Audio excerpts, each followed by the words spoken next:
Hello and welcome to episode number 81 of the Know Your Physio podcast. I'm your host, Andres Burchell, helping you discover your science to optimize your life. And today's guest is Eleonore Poli. She's our first guest on this mini-series that we're doing with AdvancingX and their career astronauts, which will take place for at least the next 5 episodes. Eleonore is one of the most extraordinary human beings that I've ever met, let alone had on the show.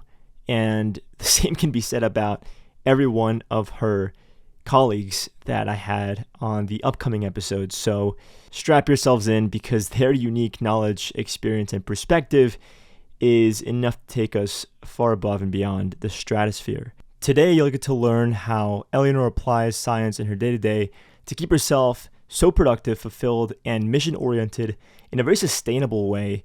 And before we jump into her background and experience, I want to make sure to introduce AdvancingX and their career astronaut program and what it means to be a career astronaut. So identifying career astronauts is a very competitive process, as you can imagine. Candidates typically have a background in STEM, science, technology, engineering, and math. And when selected as a career astronaut, you'll be partaking in the largest optimal team design research and training to ever take place anywhere in the world. So the founder and CEO of AdvancingX, who invited me to host this series, Eduardo Diaz, Ph.D., developed an algorithm that quite literally builds the most optimized teams the world has ever seen. He could have sold this algorithm to some of the world's biggest and most important businesses and organizations for billions of dollars, but instead he decided to invest in the future of space missions, space travel, space exploration, etc. And as such, you've arrived at the AdvancingX program that builds and trains teams optimized for space missions. So you will be challenged both as an individual and as a valued team member on multiple teams designed to take on the challenges of extreme environment situations that take you deep into extinct lava tunnels, remote research labs, and deep underwater space vehicle mock-ups. You'll learn team skills, survival strategies, and astronaut skills that prepare you for missions to suborbital space, the moon, Mars, and beyond.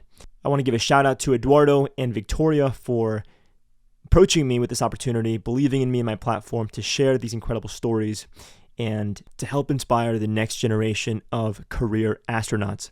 So, finally, we can go ahead and introduce Eleonore Poli, my dear guest on today's show. She is a PhD candidate at the University of Cambridge studying materials chemistry and supervised by Professor R. Vasant Kumar. She also completed her master's in philosophy by a research program at the same department, working on corrosion-resistant thermal barrier coatings for gas turbine applications.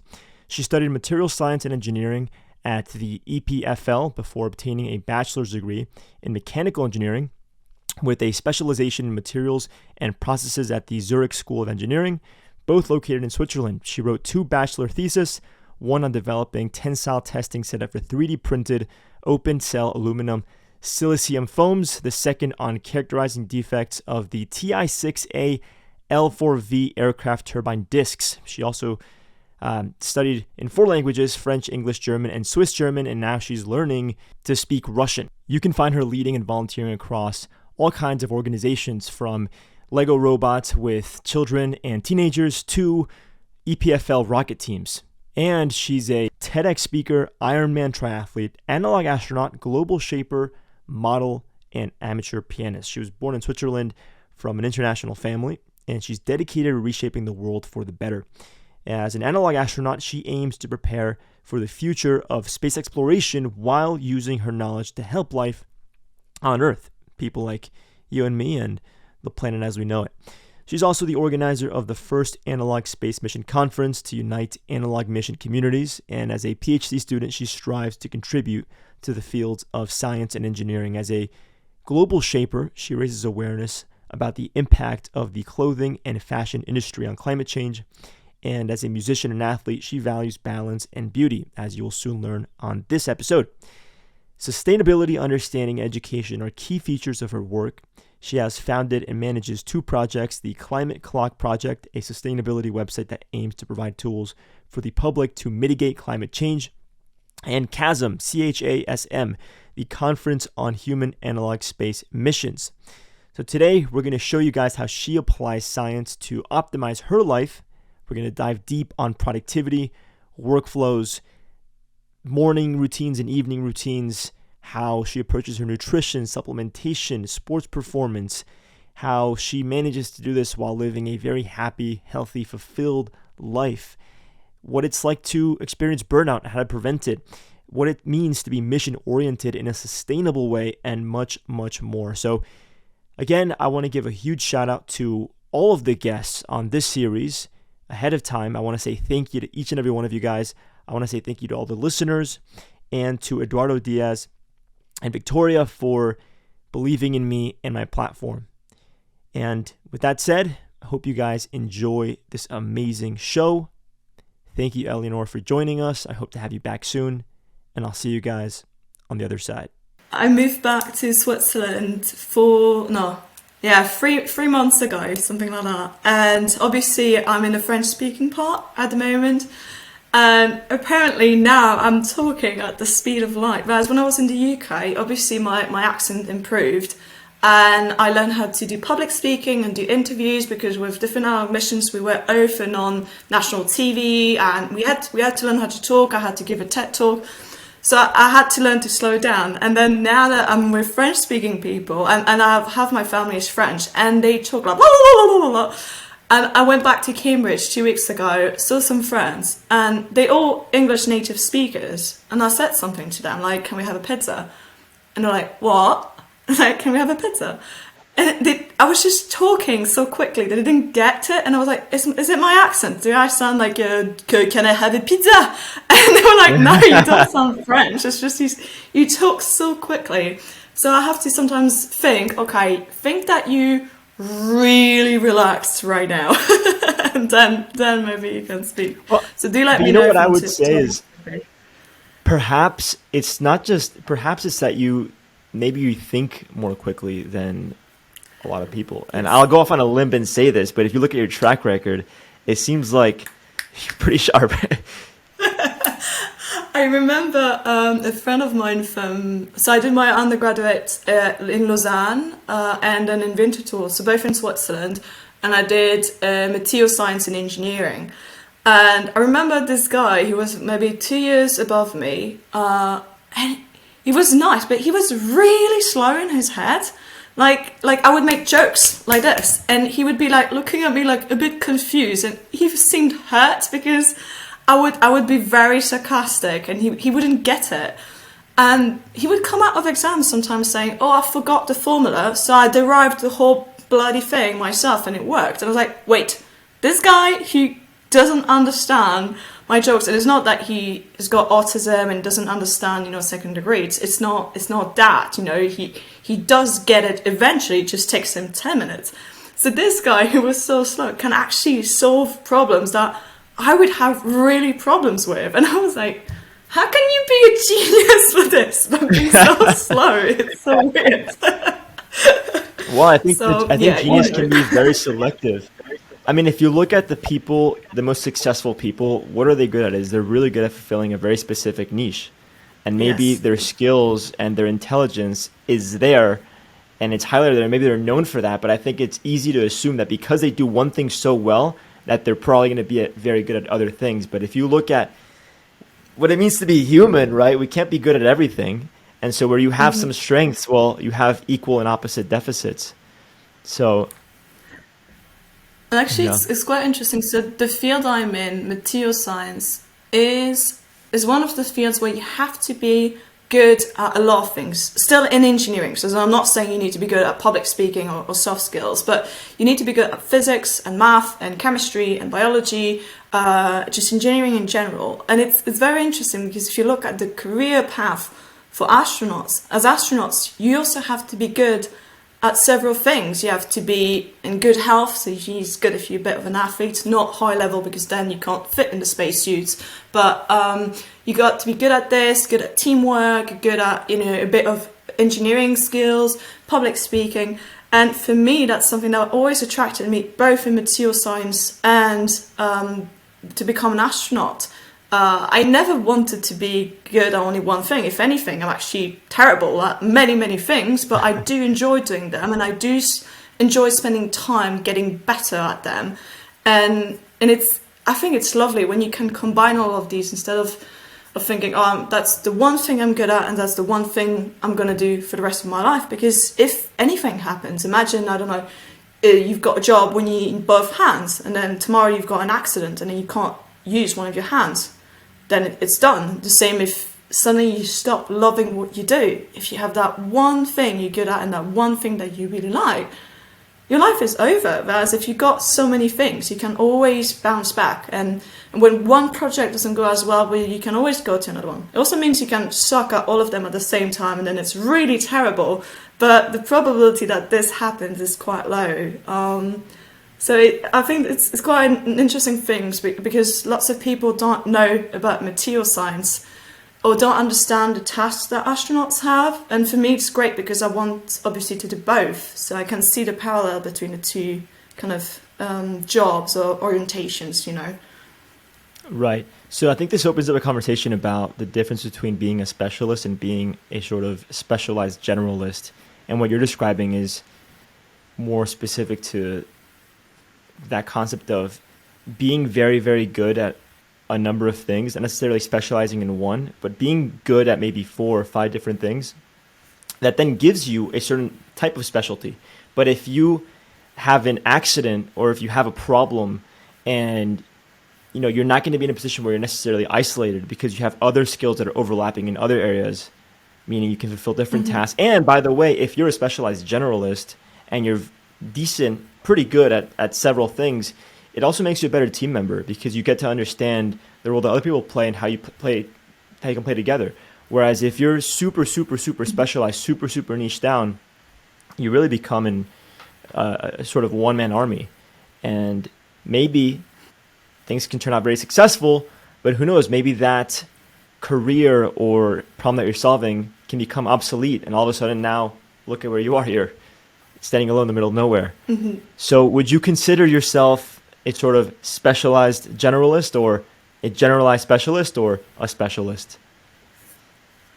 No, I think I'm a generalized specialist because in the end, I'm still finishing my PhD. So, obviously a PhD is not something that everybody has. But funny enough, if I compare myself to somebody who's got 30 years of expertise in material science, I would say they're way more the experts than me. Even if they were to have only, obviously I'm saying only, it's, expertise is better than a degree in the end, But if they were to say I've got a bachelor's degree and 30 years more expertise, then for me, the specialist, because they worked in this. It doesn't matter if I collect 2 PhDs. If I do maybe 30 years worth of PhDs, then yeah, obviously I'm the expert then.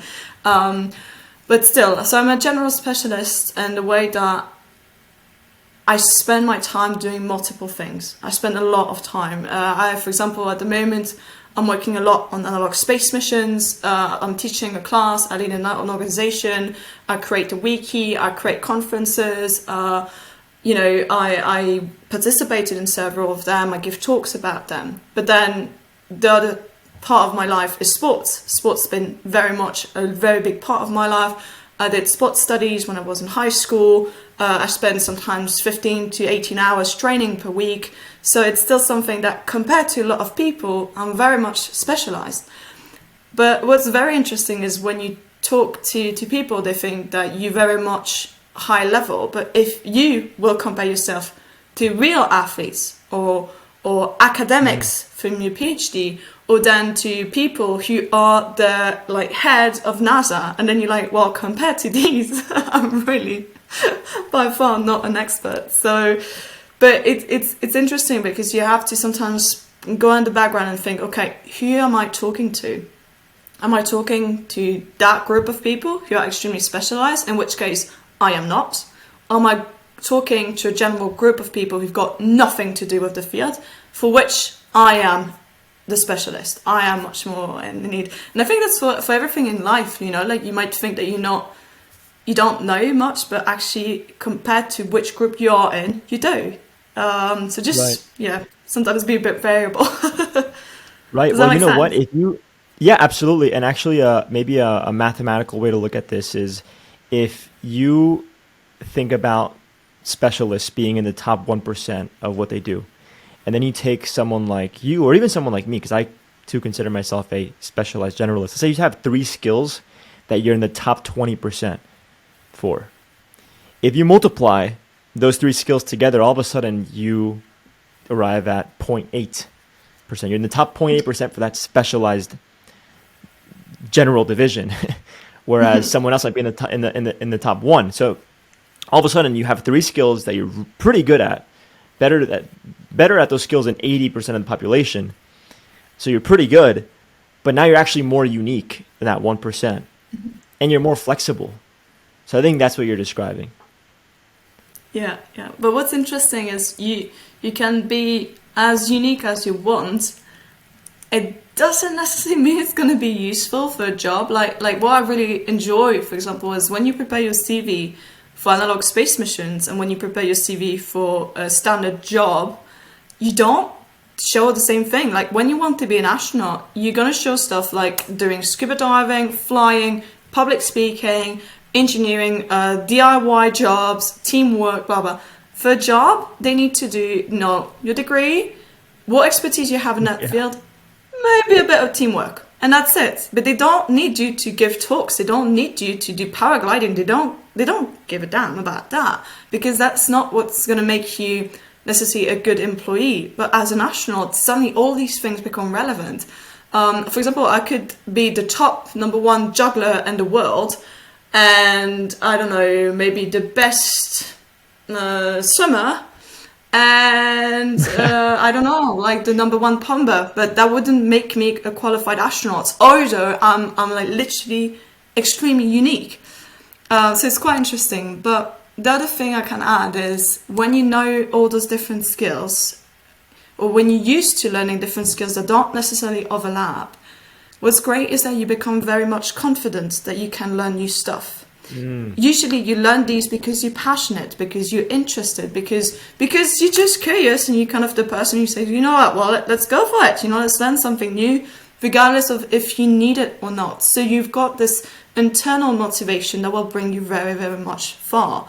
So when you don't know how to do something, you might, not be good at it, but you're going to do it. It's just going to take you maybe more time than somebody who's actually talented in the thing, but didn't take time to learn how to do it, So that's one of the privilege of being a general specialist, is that you can always widen your horizon, because you know how to have a wide horizon. That's actually sometimes the problem, is that you don't have time to do all this, Right, so it's not just the blend of skills, but it's in finding the blend itself is a skill. I think that's what you're describing, right?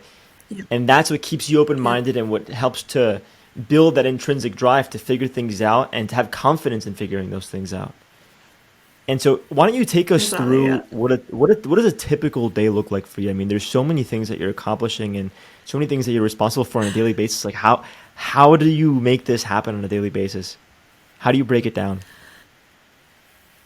Funny enough, the way I make it happen is I have lots of breaks, like small breaks in my day. At the moment, as a PhD student, it's easier because I don't necessarily have a very like strict time, but it can look like getting up when my alarm clock sounds or when I feel rested. Sometimes that's the limit. It's when I feel rested, 7:30, 8 a.m. I get all my vitamins and stuff like this. I have a list of stuff I have to do during the day. Sometimes I start with one of my training if I have 2 trainings on that day. So with one of my trainings, if I'm going to work a bit later, then I work on a small task. So everything that I have to do that's non-PhD related, like emails, because I'm leading 2 associations, I'm in the 2 startups, I give talks. So whatever I feel like I'm going to be efficient at, and anything that's urgent. So all the emails, all the paperwork, all the payments, all the things that don't need a lot of focus, but that need to be done. And once this is gone out of my brain, it's out of my list. I don't know, I have a list maybe, and I ticked it out. I'm like, okay, are we done? Then I put my headphones, I put a podcast or some good music, and I start working on my PhD. And I try to put a really big goal saying, well, this is what I have to do today, back up things. And yeah, sometimes I need to have a nap because honestly, it's very exhausting to write a PhD. Like, you wouldn't think it is, but it is really mind draining. So it's very important that you get this done. I mean, I haven't done that, but I can't imagine that it's easy. Yeah, I mean, I don't know. There's tougher things in life, you know, but like the writing part shouldn't be the hard part. I was working with a machine that kept breaking, and when you're on tiptoes with a mask and your coat and your glasses and you're trying to screw stuff, you'd think that's harder. But actually, when you're doing these things, you're moving around, your body is happy. It's not in this focused state when you're sitting, you know. So then I have maybe 2 or 3 meetings in the evening, depending on the association. I work a bit more, do sometimes my second workout. If it's a workout that's boring, I might actually do stuff like writing a motivation letter, update my business cards, do any kind of like catch up on social media that I need to do. A lot of times I also come up with ideas. That's actually an annoying thing. When I go for a run, sometimes I'm thinking, okay, this is what we're going to do with that business. This is what we're going to do with this one. And it interrupts me. And I'm like, well, it's great that I'm having good ideas right now, but it would be better if I could focus on sports. But it's because you're disconnected from this sitting on your chair thing, and your creativity kicks in.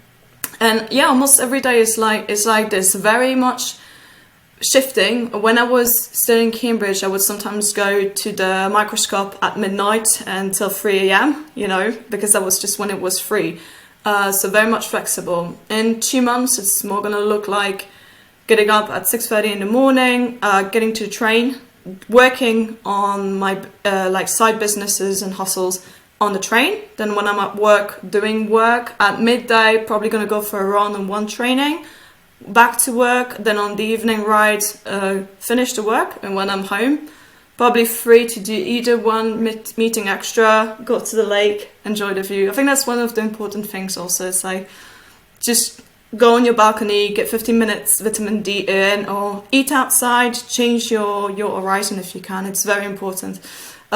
Sometimes when you can walk to work in the morning, say it takes you 30 minutes, 45 minutes, do your meetings at that time, you know. So instead of cycling or taking the bus or taking the car, if you have the choice, I find it really useful to start it with a meeting, especially when it's people that you really enjoy working with. It's like, it kind of brightens your day, you know. You talk to someone, you've got them in your ear, a bit like you had a podcast, except that you get, you know, something a bit new and back and forth interaction live. And you know, you already completed something for the day, you know. So yeah, sorry, it's very unstructured. It depends really on my day, and depends, you know, at what time of the year it is. But yeah. Well, it's incredible how, I mean, your ability to take us through what a typical day looks like. I mean, I'm impressed by the attention to detail. And what I'm wondering is, how did you build the awareness that you need behind your schedule in order to accomplish these things the way that you're accomplishing them? Meaning, you know, you mentioned in the very beginning how you get rid of these very, very pressing tasks early on, and it seems like it frees up all this mental headspace for you. And I think that right there, that alone is such a huge, it's such incredible, valuable advice for anyone who wants to be productive. So, you know, how did you build this kind of awareness? Did you learn it? Did it just make sense to you? Where did that come from? So since I was a kid, I always did a lot of activities. I started playing the piano when I was 3 and did 3 or 4 different sports at the same time. And I had exams every year. School, I always wanted to have good grades. Didn't always have, but like always worked a lot. And I started having jobs on the side since I was 15. So since already teenager and even a bit before that, I was juggling a lot of things.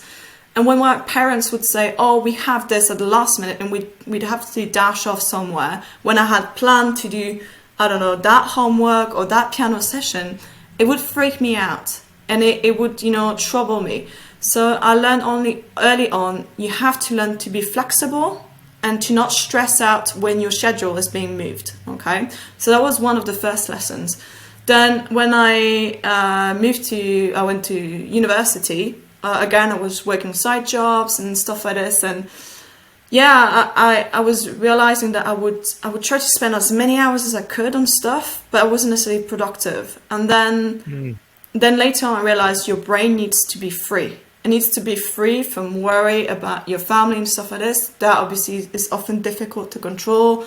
I had several episodes that were really difficult in my life, and you can't necessarily get rid of that, you know. But you have to understand what is your mental load, and what is it that you can remove, and what is it that is going to be there, but you can find time to ignore and find time sometimes to deal with it. So you create like mind gardens, you know, where you put those events or a sort of guided meditation that you do for yourself and happiness, and you try to think, okay, well, this is here, this is this stone, that's this hard part, I'm leaving it here and I'll come back to it later, you know. So I was talking to someone the other day. He was like, oh, you know, I could like talk to you in German right now. And I said, I can't talk to you in German right now. Even if I can speak it, but I don't have time to improve it right now for two reasons. Firstly, it's going to reduce my ability to speak English correctly because English is my second language and I can't afford right now to get my English declining. And secondly, I don't have the brain space. At the moment, when I have a break, it's a break. I'm listening to dumb stuff in French or in English because they are accessible to me. Once I'm done with all the big activities in my life, then I've got free brain space, and this is when you can ramp up stuff. And it's a big lesson that I had actually only last year. Basically, when I started my master's, I started training for Ironman and playing handball. And at that time, I wasn't too loaded. My schedule was okay. You know, I was training 15 hours a week, but it was manageable. And then I started my PhD, and I applied to different associations and projects, and I got on all of them, which was great. But suddenly, between the PhD and this, and then COVID started, and I was very stressed. I wasn't good at sports anymore. Like my level was declining, and I would keep loading, and I got injured year after year. And only last year did I realize you cannot be good at everything at the same time. You can have the expertise, but you have to be kind to yourself. There's moments where if you ask me, in 3 months, you're going to play that piano concert, that's fine. Right now, if I were to play for you, I'll play so-so. But in 3 months, I can get it done if I free up the space. But in 3 months, then I'd be maybe not as good in sports because I had to make compromises. So my big lessons is this. It's like, be kind to yourself. Understand that you can't always be at top notch in everything at the same time. It just doesn't work like this. You're going to have to make sacrifices. Free some space in your mind. What are the small tasks that are urgent? Like, learn to prioritize. Is your family your priority? Is your work your priority? Is it that side hustle? And what makes you feel good?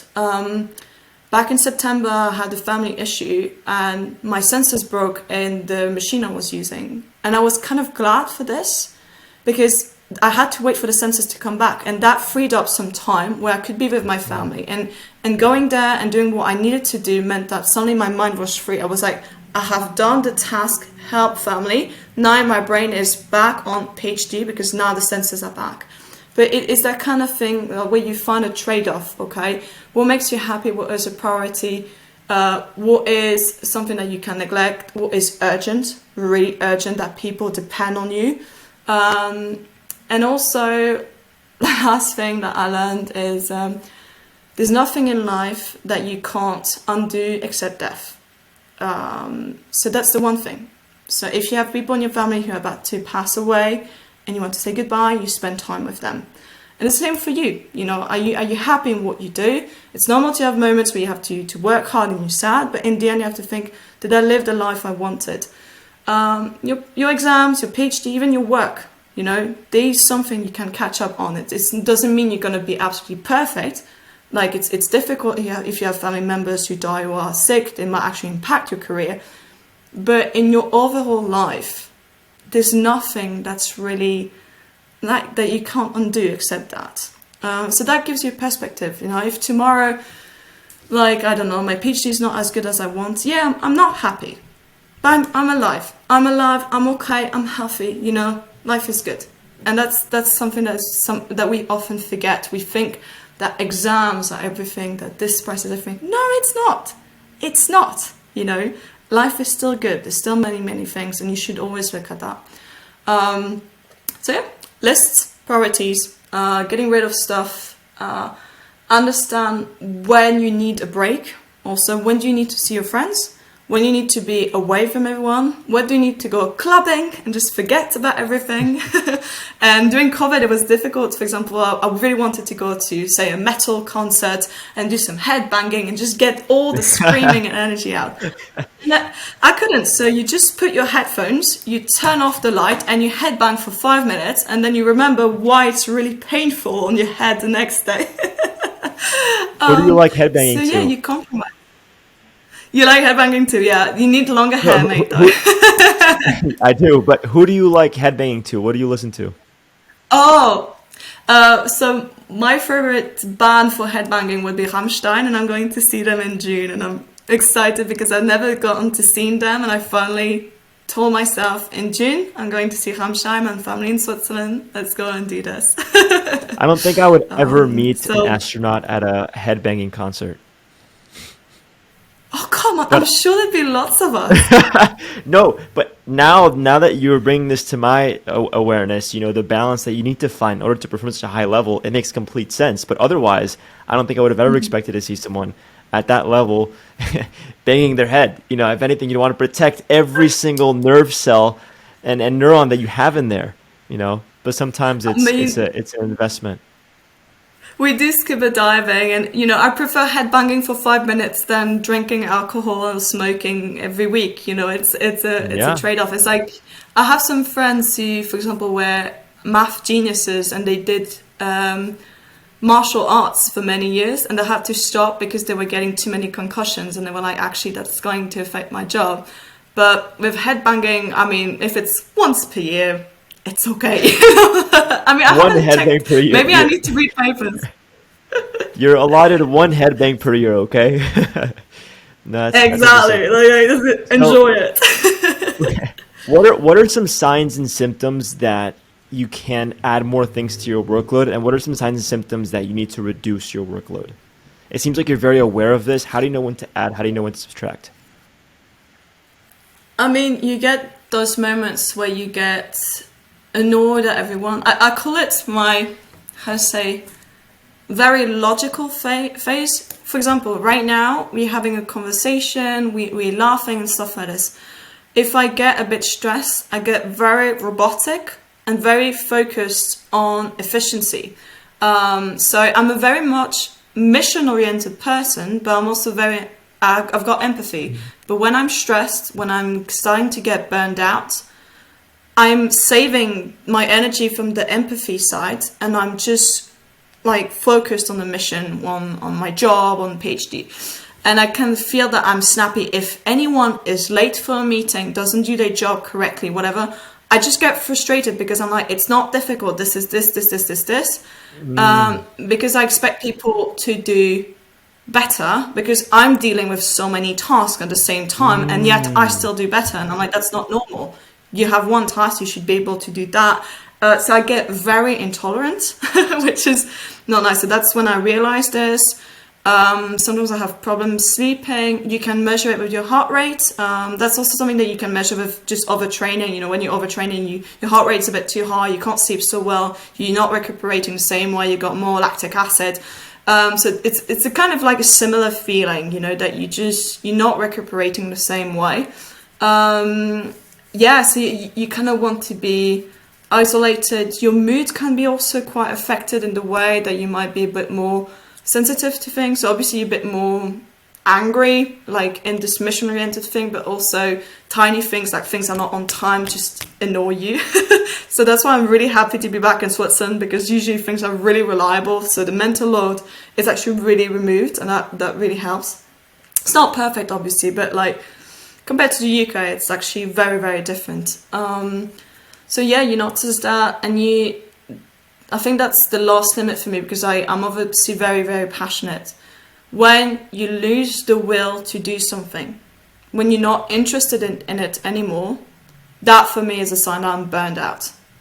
It means that I overdid it and now I need to stop. It doesn't mean I'm done with it.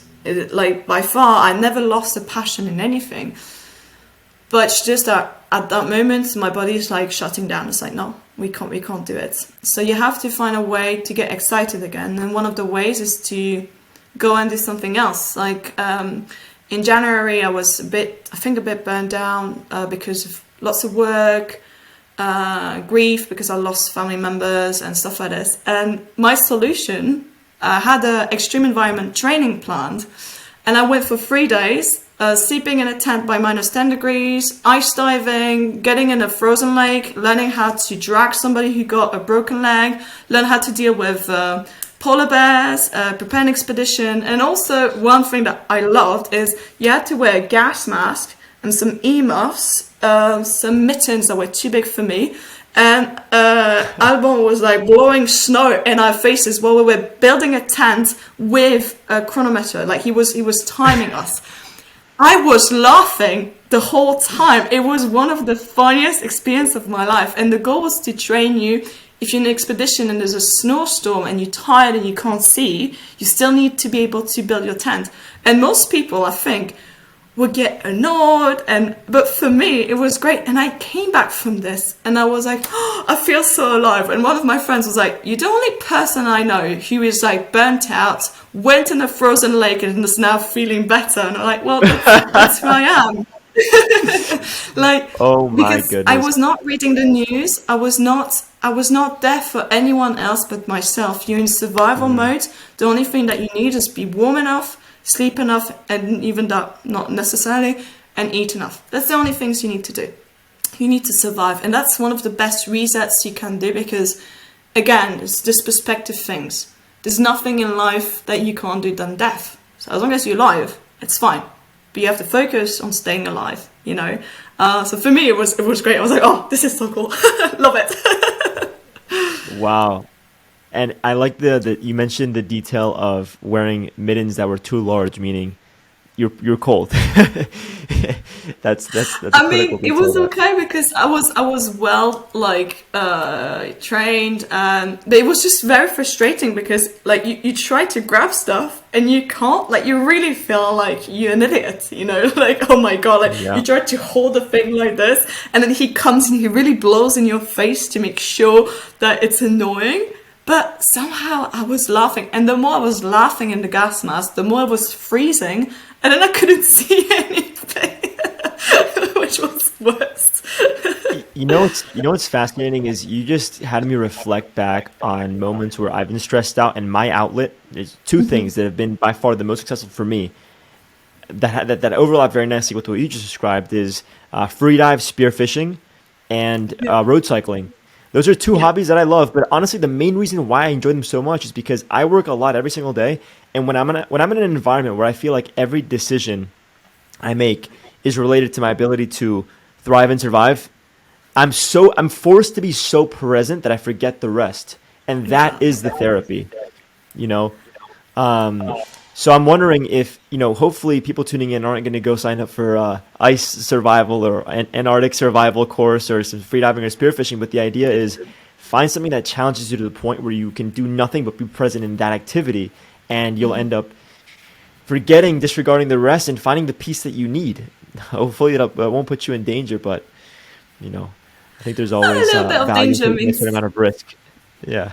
Yeah, I mean, a little bit of danger means you have to be, you know, present. If it's in a 3-star hotel, you're doing your survival training, it's gonna be a bit too easy, you know. That's why probably COVID was so annoying. If we'd been in a zombie apocalypse, probably mental health would have been slightly better overall, because we'd be outside and fighting and surviving. You know, what was stressful is the inactivity and the constant connection to news and world and stress. If you can really be on your own and focus on survival and have a bit of danger, but one that is normal to animals, which is food and drink and heat, you know, then it's okay, you know. But yeah, I would recommend it to anyone. It's just so freeing, and I think diving does that quite a lot. Yeah, I've never been spearfishing. That must be quite nice, but I don't eat fish, so you need to come and eat the fish if I catch any. Yeah, I mean, I like to go for the lower trophic level fish, the ones that, you know, are reproducing at I'm very conscious of like the environment and wherever I go in the world, I make sure that I'm shooting fish that are reproducing at a proper rate. I also want to avoid the heavy metals. So anyway, I think it's an approach that you would appreciate as well. And I'm more than happy to eat your fish. I wanted to quickly chime in and say that for those who may not want to sign up for something that's truly dangerous, I think a way to microdose this effect that you're describing is to do something like, cold or heat exposure, to do some sort of fasting or even high intensity training, anything that stresses your body to the point where you feel like there's a little bit of danger, a little bit of adrenaline, a little spike in cortisol, but really where you have control. I mean, you can stop the heat or cold exposure, you can break the fast, you can stop exercising, but these things are a form of eustress. And so it's incredible to see the kind of eustress that you're adding into your life and the benefits that you're seeing. And I'm wondering if you're a fan of these sort of microdoses, do you do heat and cold exposure on a regular basis? Do you fast? And I know that you do exercise, but do you think about these things in a similar way, and do you add them in deliberately? I mean, I like them naturally. Like, for example, in certain thermal baths are very popular. For me, going to 95 degrees Celsius sauna is super relaxing. Like, I love this. And also we know that, for example, if you're injured, you can't do sports as much, which means you don't have those temperature peaks that you should have when you're doing exercises. And that means you're not going to sleep as well because your thermal pattern is shifting. So you can use it as a therapy to replace for that. Cold water, funnily enough, I'm a chicken, so I take ages to go in cold water. But my plan is, as soon as it's March, I'm going to go in the lake and I'm going to start doing my open water training and get, used to it. And I like the challenge. Sports, for example, I sometimes talk to friends and I tell them, I had to do that race and my big toe was injured because I had just done kickboxing and I sprained my toe before this 10-mile race.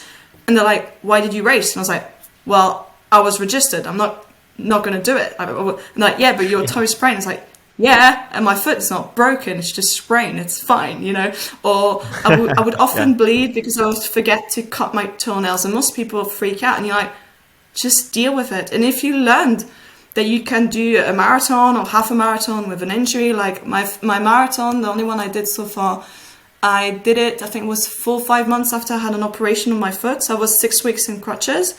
And I went from not being able to run to I was doing push-ups with one foot in a cast. And then I went to doing a marathon a few months later. And when I finished it, I was disappointed because I was like, that's it?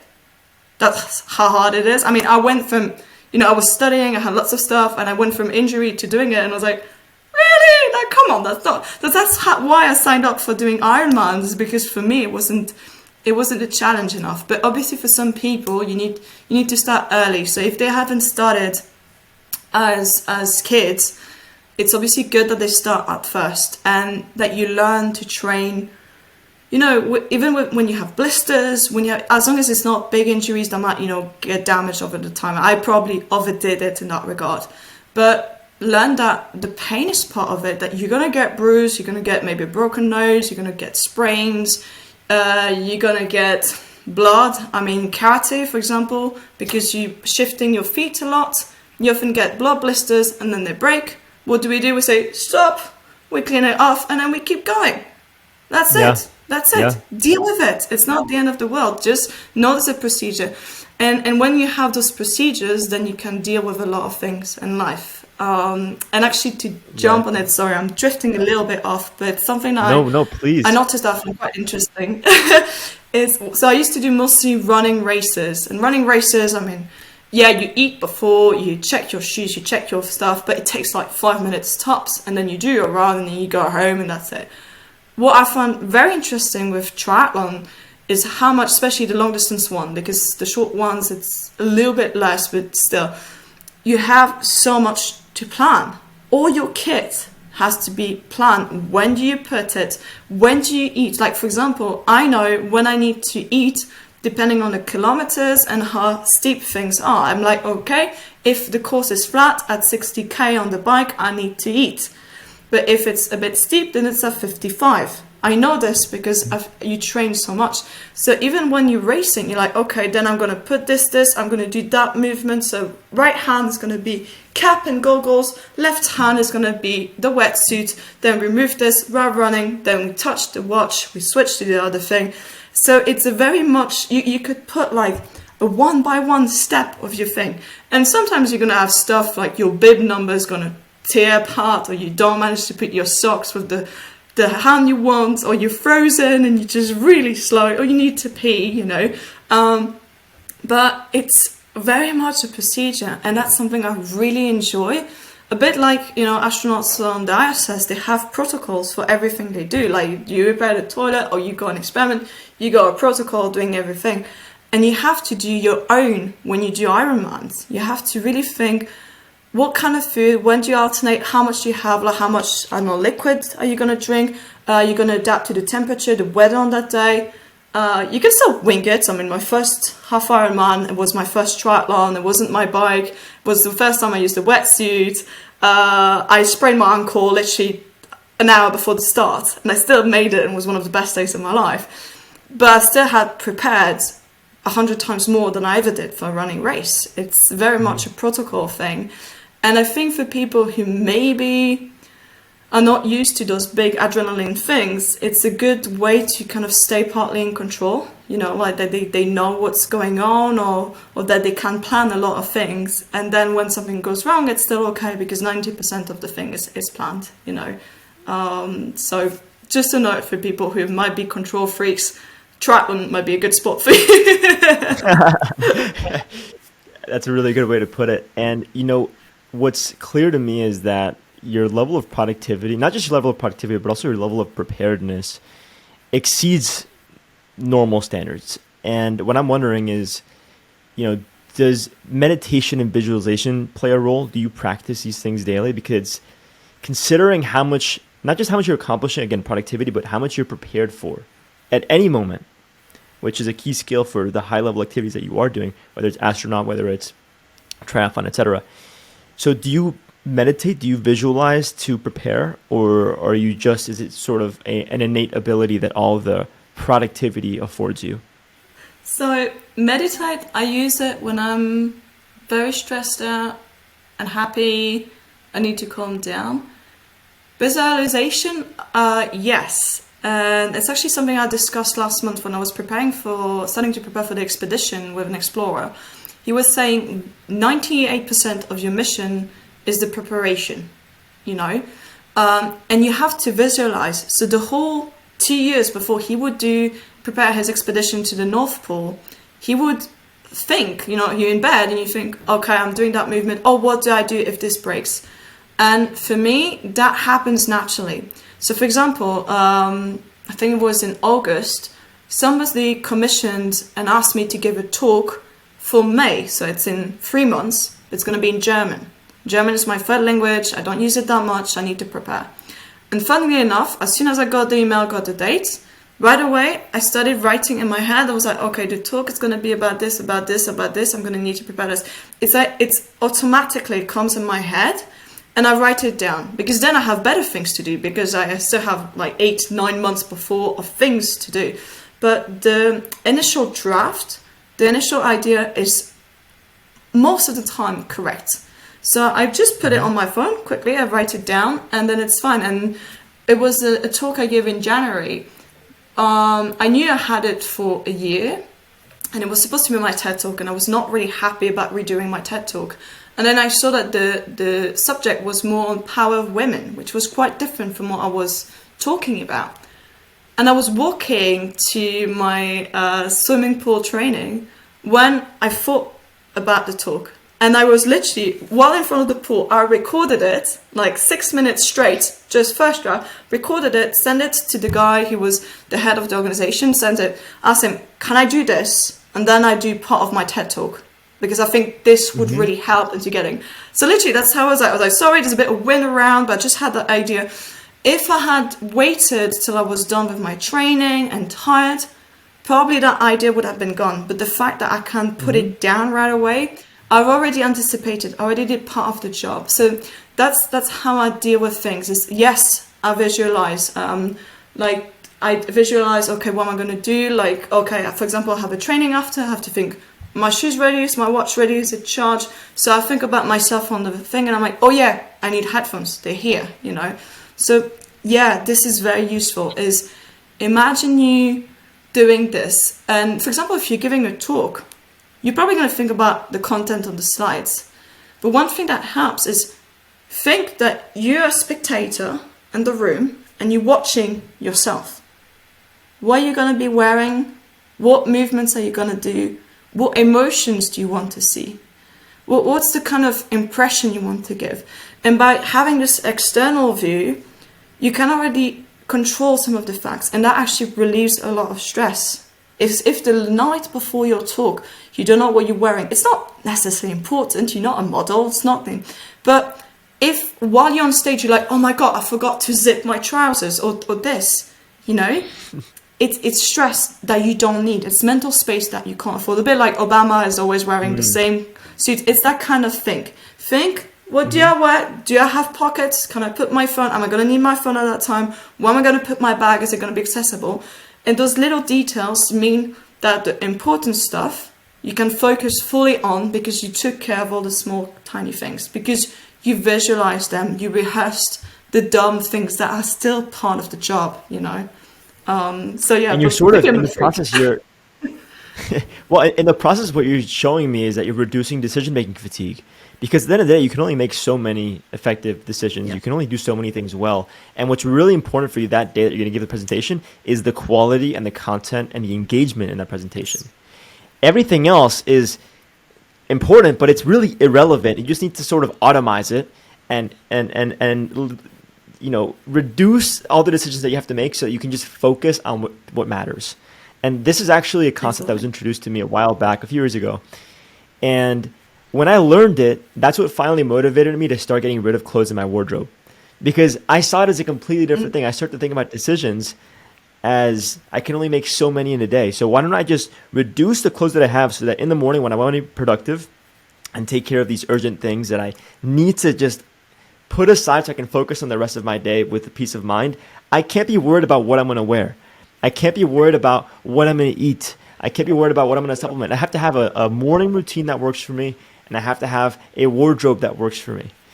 And so I know that this is, in a way, anecdotal evidence, and it's at the bottom of the totem pole, but I think it really does work to serve people that want to accomplish amazing things.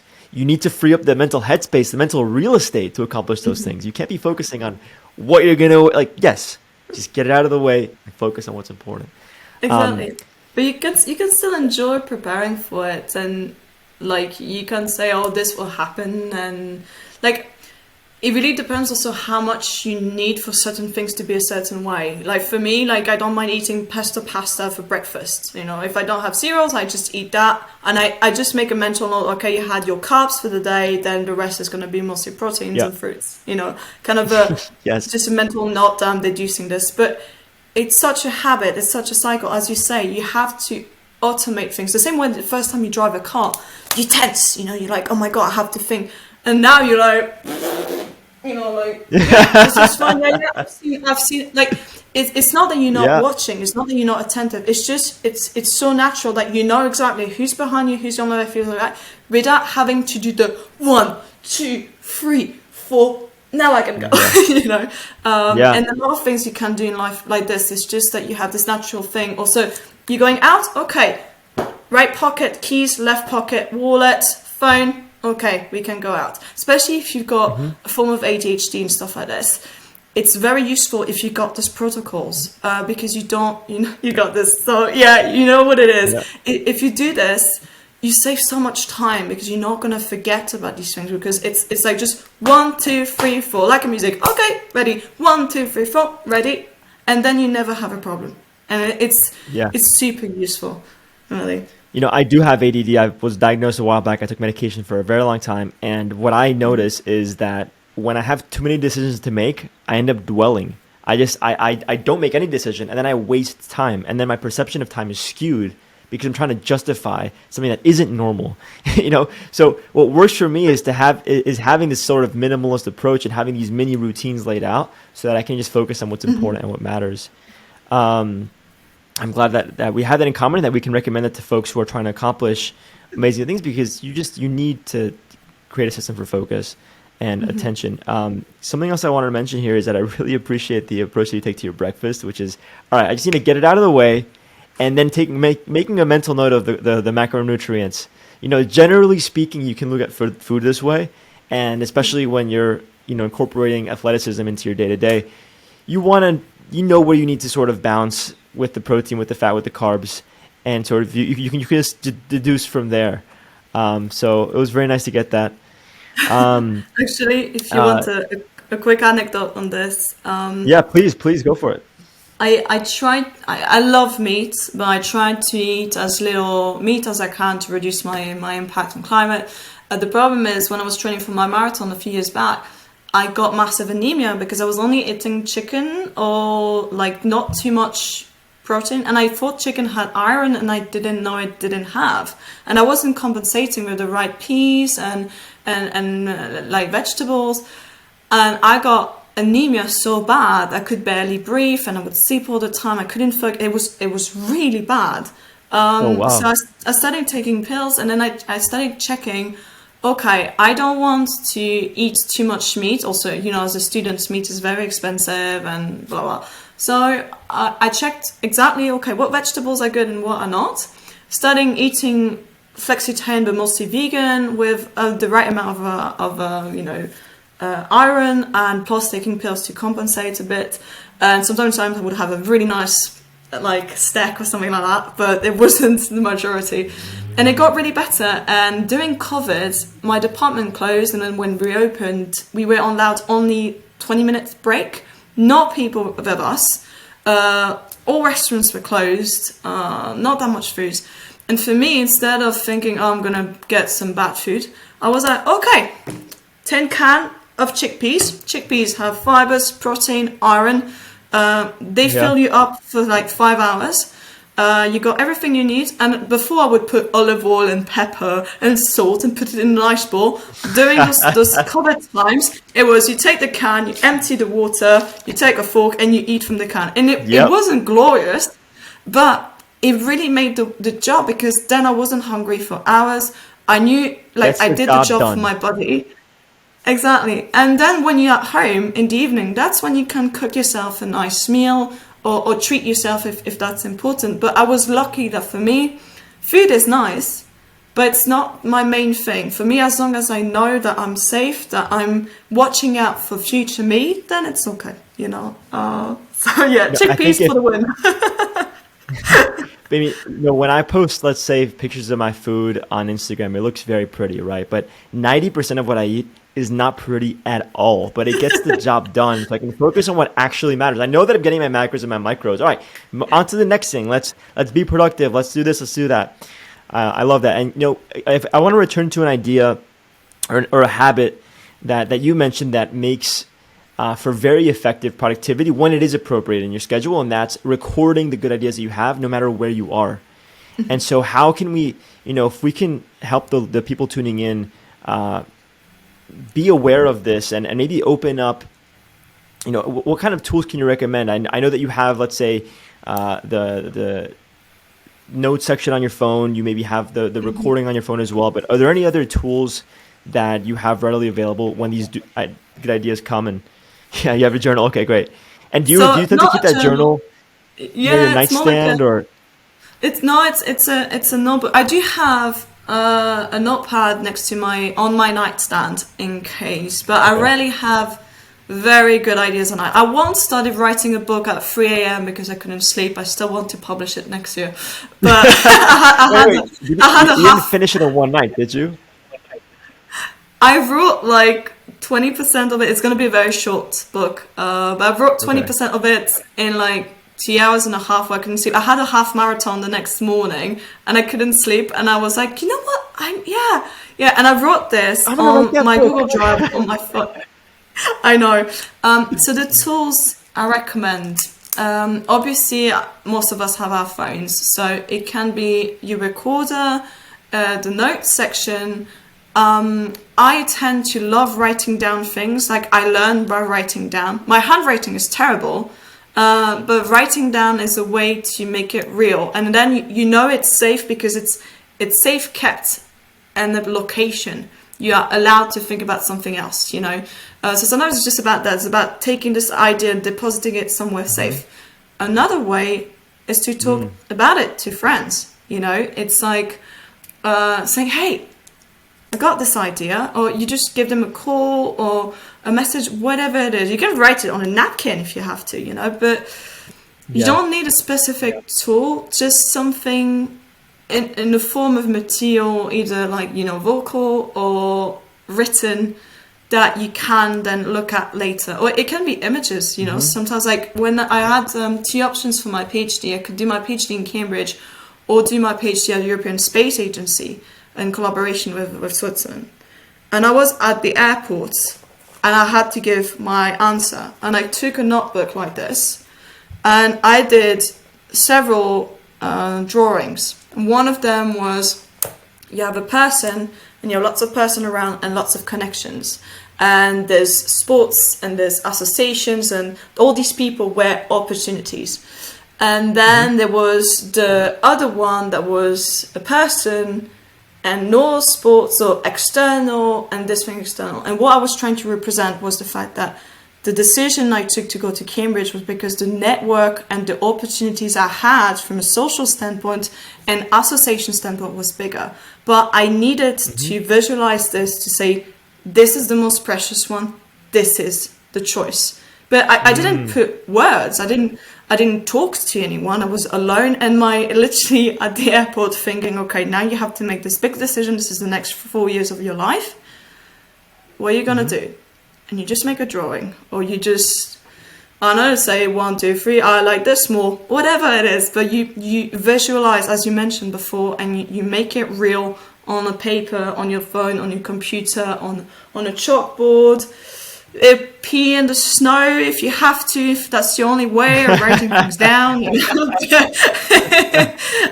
Make smoke signals, but find a way to externalize this. Because often you're too trapped in your mind to be creative and get that step back that you actually need to make that decision. So, at all costs, capture good ideas. Agree or disagree? Yes. And then you can always say, oh, that was really dumb. I mean, was I drunk when I thought that? So, you know, I'm curious, you mentioned before where you tend to have a lot of these good ideas, like let's say when you're going for a run, when you're, I don't know, in a train. I mean, what do you think these places have in common? You mentioned it briefly, but I just want to make the point that maybe people can introduce certain other activities into their day, break up their schedule in order to arrive at these good ideas, rather than just sit and think, which may not be the ideal. So I think there's several things happening when you do, for example, sports or when you're traveling. You're getting into your mind bubble, but not the same as when you're sitting on your computer. But a lot of people use, for example, running as a meditation thing. Is not that you like completely zoned out. It's more that you're getting into different mindset, different environment. So that's something for me when I travel. I always get some of my best ideas there because there's nobody really watching me. Nobody knows what I'm doing. I don't owe anything to anyone. There's just me, and maybe I have to take my ticket, but that's it. And this traveling state, this thing puts me in a completely different mind bubble, and I tend to work much better on a train than I do at home, because it's like you really just going through space. You don't have a choice. You can't get out of the plane. You can't get out of the train. You have to stay there for that certain duration, you know. And with running or cycling, it's usually the same. You know, cycling, I have a bit less good ideas because you have to be way more attentive to traffic. You have to be more in control of something else. But like stuff when running, which are, usually you run on the sidewalk, makes it easier. And the other thing that you have with sports usually is you have more blood flow going on. And that's something that's actually been shown. If you actually sitting a lot, you don't have a decreased blood flow to different regions of your brain and your body, and actually it's not good for your cells. That's why they often recommend that you just stand up every 45 minutes, do some push-ups, do some squats, whatever it is, just keep moving. And that I think is really true. It's like you need to get moving, and usually you've got also more serotonin and other things coming on, so you might be a bit happier, and you see something different. You might see a tree that has different branches. Or you might see a car that's funny, and that's going to make new brain connections. It's going to like trigger maybe some memories, some some emotions that then will really shift your environment. If you're always facing the same wall in grey, how are you going to be really creative? You need external factors, you need external stimulation at some point, you know, and these are ways to get this external stimulation. So activities that people can do, you can do with obviously meditation too, and the way that you create this artificial bubble. So for me, I have, for example, a mountainside, which is completely snowing with a frozen lake, where I can walk around the lake and on the mountains. And there's the house where I was a kid. I can remember every sound, every door made, all the surfaces. Smells I don't remember too much, so it's difficult to recall them. But you can recall colors, touch and stuff. And you can do this where you kind of put yourself into this and you travel in them. And then you get yourself into that state. And at some point you're going to drift off. You're going to get away from that house and you're going to be starting thinking about your startup or about something else. But it's a good way to kind of bootstrap yourself into this this mind bubble. Right. Yeah, these are my recommendations. So the odds of arriving at new, fresh, creative ideas in an environment that you're spending so much time in is extremely low. Whereas if you go out of your way to experience new things, new environments, new details on that tree, on your run, you're going to elicit this creative flow. Mm-hmm. There's actually been studies done that compare the brains of bus drivers versus taxi drivers. Mm-hmm. And it's like, bus drivers are taking the same route time and time and time again every single day. Whereas taxi drivers have to take different routes multiple times every day. And what they find is that the taxi drivers have greater gray matter in their brain. So mm-hmm. this enables them to have better control over movement, memory, and emotion. So, I think it really counts, like you're saying, to expose yourself to these new environments and to find moments where you can't do anything but just sit and enjoy the environment for what it is. Yeah. And allow that to influence your physiology and your psychology so you arrive at these new ideas and new perspectives. I think it's good to think as a kid, like for example, when I try to teach piano to adults, it's very difficult because they want to play something complex right away. A kid, if you let them touch one key, they're already happy. So you have to remember when you were a baby, you could barely process stuff. It was one color at a time. And I don't know if you think maybe like Disney movies or any animated cartoon you watched as a kid, don't you remember how things seemed to have a taste and the colors were so strong and the sound of the bells or whatever noise they had was so strong? It's because you were focused on one key thing. And this is something that you can do yourself is you close your eyes and you take like this emission patch from one of my associations, but you close your eyes and you rub it and you just focus on that rubbing and you really try to disconnect and put yourself back to a baby, which is just a sensorial box. That's what a baby is at the beginning. It doesn't have really thoughts, or at least we don't think so. It's just grabbing light, colors, sounds, taste, smells and feeling, so touch, and trying to process it. And if you can go back to this, then it's already very stimulating. That's why we tend to put music and put it very loud and just try to drown in it. But you can actually go back with different tastes. With food, you just take one strawberry and you, I don't know, lick it. It sounds a bit weird, but I swear it's not a sexy thing. But it's the kind of simple things that you can do to kind of trigger yourself as an animal, because after all, you are a box of chemicals, and however much we want to be, disciplined and Cartesian, in the end, we are still regulated by those kinds of things, and you can work on them by eliminating other senses and just focusing on one by one or two and looking at them again, Don't know if you ever tried that. Yeah, no, I'll tell you what, I've noticed that, again, because of my relationship with ADD and that whole experience that I had being medicated, my dopamine sensitivity was shot. I mean, so I had to relearn a lot, and I had to unlearn as well. And something that helps me that I implement every week, for example, which is one of many examples, is every week on Sunday, I don't go on social media. It's called No Social Media Sunday. My girlfriend and I do this. We don't go on Instagram. We don't check our email. We don't go on WhatsApp. Zero. We don't engage with anybody except people that are present with us, like in person, right?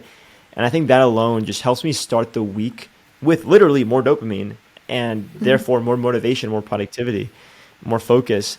Something else is I have to be very conscious of, how much time I spend, let's say, I don't know, scrolling through my email, just mindlessly going, oh man, like it's like you have to really be aware of where you're putting that energy and that attention, and then focusing on the small stuff, and then from there developing sensitivity to it so you can appreciate it for what it is. Otherwise, you're sort of numbing the effect that other things have, and you're always seeking more. So, when you start scrolling a little bit, now your brain is like, oh, well, we're already producing dopamine. Let's keep scrolling. And it becomes this endless loop. So having a few sort of limits, having maybe a day or having a break is going to sensitize you. And then obviously things like, proper sleep, and then proper fitness, nutrition, those three things, meditation, visualization, those three things are going to replenish dopamine and are going to make you more sensitive to the other surrounding variables in your environment. And I think from there you get to develop a sensitivity, and it's a skill, like anything else. So it's nice that you managed to identify that you were getting dopamine, the sensitivity. It's like quite interesting. I think it's very important to know, like, for example, when I was doing a lot of sports, I would get cranky if I didn't have like my training in the morning, and I could feel, that it does impact your happiness levels. And there was a study that said if you do more than 16, 17 hours of sports a week, until then it improves your mood. But once you pass that threshold, your mental health actually degrades because you usually have a chemical imbalance. So a lot of athletes obviously have this competition thing, but they also have a chemical imbalance due to just the stress that they put their bodies through, and consequently their brains, which is quite sad. Yeah. So the harder that I go with my mental efforts and my physical efforts, the harder that I invest in sleep and nutrition. And I also do things like, I supplement, let's say, L-tyrosine and alpha GPC, for my dopamine productions and my acetylcholine receptors. So there's a number of strategies that I add in, and also that I have habits that I have to unlearn. But yeah, one of my major goals personally is sensitizing my dopamine, and I think that goes hand in hand with a lot of other habits that may help people become more sensitive to anything that they're trying to develop as a skill, such as, really paying attention to the minor details in the strawberry and really being able to appreciate things for what they are. Because otherwise, we're just so lost in mindlessly receiving the dopamine that we want to get a little bit of joy and satisfaction. But there's so much more joy and satisfaction in being able to enjoy little things at a deep level. I think we've been going at this for an hour now. It's unbelievable. I could spend the whole day talking to you. I know we're both very, very busy individuals, and I'd love to have you back on the show. But we do have to conclude, unfortunately. I'm wondering, if you could put anything up on a billboard for people in the 20 to 30-year-old range that want to develop the, what it is? I think I should have mentioned this earlier, but I think the lowest common denominator that makes you so good at a lot of things that you do is your attitude. It's, patience isn't about your ability to wait, it's your attitude while you're waiting. And the way that you describe flexibility, it's not just the fact that you can be flexible, it's your attitude and then you're also very optimistic, you're very confident. If you had to put something up on a billboard for people 20 to 30 years old that need to develop this sort of attitude to get the most out of life and to be as productive and as prepared as you are, what would that billboard say? I think it would be discipline yourself to keep going even when it gets hard, and get excited about everything around you. When you go for a run, you can go with your head into your feet, but look around. There's so much beauty around you. You can get excited about so many things, and don't give a damn if people tell you, oh, why are you excited about this? Just get excited. Life is too short. But if you develop the discipline of getting up in the morning and doing the task, and you get those automatisms that we talked about ingrained, and when things get tough, you can still keep going, and then you can achieve the impossible. and that's when you can really broaden your horizon. So discipline, keep dreaming, get excited, and stay open. That would be the main thing on the board. In a very bad handwriting, by the way. Hey, I noticed you were holding your pen with your left hand. Are you a lefty? I'm left-handed, but because I had to be You're very semi-ambidextrous? flexible. Yeah, so I play sports with the right hand, and if you put me on a blackboard, because of your brain imitating people, I will start writing with the right hand, then I'll turn around, look at the class, and then I'll switch to left, and I wouldn't notice. It's just because it's not that complicated on the board. So, yeah. You know, that's hilarious, and I'll toot my own horn here by saying that I'm also a lefty, but I'm ambidextrous in that everything else I do with my right, and I think, look, this is something maybe we can't teach people, and so we'll toot our own horns here for a second, but it shows the strength between both sides of the brain, right? The logic, the empathy, and how those things can work together to accomplish a lot of this. But either way, I think that a lot of these are skills that can be trained, and so I invite people to tune into the rest of this podcast where we're not just feeling good about ourselves and actually develop this discipline to be the best versions of ourselves and have this good attitude. And either way, if you combine those two things, you will accomplish greatness. Mm-hmm. And you can enjoy them also. So. Yeah.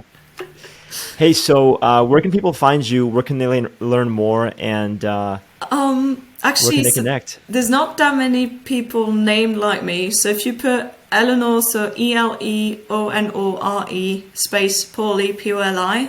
Normally, if you put those two names together, you find me because I do a lot of stuff, so I tend to show up on lots of things. Or if you put Eleonore Poli space, or Eleonore Poli sustainability, or Eleonore Poli CHASM, which is one of the association, or Eleonore Poli Cambridge, you'll find some links. But you can obviously contact me on LinkedIn if you need. So Eleonore Cassandra, Cassandra Poli. But I don't know, probably on this podcast you might put the name, and that makes it easier. Great. Yeah, I'll make sure to link everything in the show notes, including all the the LinkedIn, your TED Talk, and any other resources that. Actually, if you're able to show you my business card is my name, my number, my email, and the rest are just logos. And in the logos, you have the names of companies, because I do so many things. I don't have space to put president of or student of. So literally, that's the only way I could deal with it. And then on the back, you can find me on YouTube, TEDx, Speaker in it. So you just put my name and this, and you find me. And that makes it so much easier, I don't have to make a website about me. It's fine. I love it. Well, hey, thank you so much. It's been an absolute pleasure, Eleonore. And I will see you very soon.